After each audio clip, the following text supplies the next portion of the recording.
ఇక డీటెయిల్స్ చూస్తే టర్కీ రాజధాని అంకారాలో జరిగిన ఓ అంతర్జాతీయ కార్యక్రమంలో షాకింగ్ సంఘటన చోటు చేసుకుంది. తమ జాతీయ జెండా లాక్కుని వెళుతున్న రష్యా ప్రతినిధిపై ఉక్రెయిన్ ఎంపీ దాడి చేశారు. వెంటబడి తరుముతూ పిడిగుద్దులు కురిపించాడు. జాతీయ జెండాను తిరిగి తీసుకుంటూ మీలాంటి జంతువులు మా జెండాకు దూరంగా ఉండాలని హెచ్చరించాడు. ఇంతలో సెక్యూరిటీ సిబ్బంది వచ్చి ఇద్దరిని అడ్డుకున్నారు. ఈ సంఘటనకు సంబంధించిన వీడియో ప్రస్తుతం సోషల్ మీడియాలో వైరల్గా మారింది.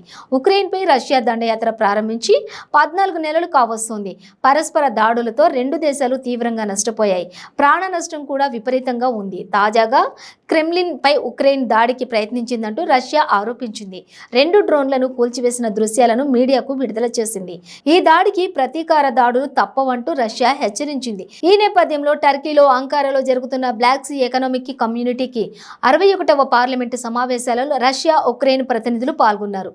ఉక్రెయిన్ ఎంపీ ఒలెగ్జాండ్రా మారికోవస్కీ ఈ మీటింగ్లో మాట్లాడుతుండగా రష్యా ప్రతినిధి వేదికపైకి వచ్చి ఉక్రెయిన్ జెండాను లాక్కుని వెళ్లాడు. దీంతో ఆయన వెంటపడ్డ మారికోవస్కీ రష్యా ప్రతినిధిపై దాడి చేశాడు.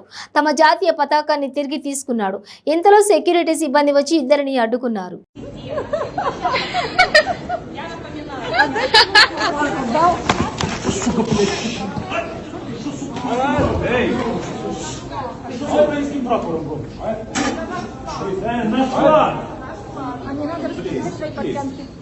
Please.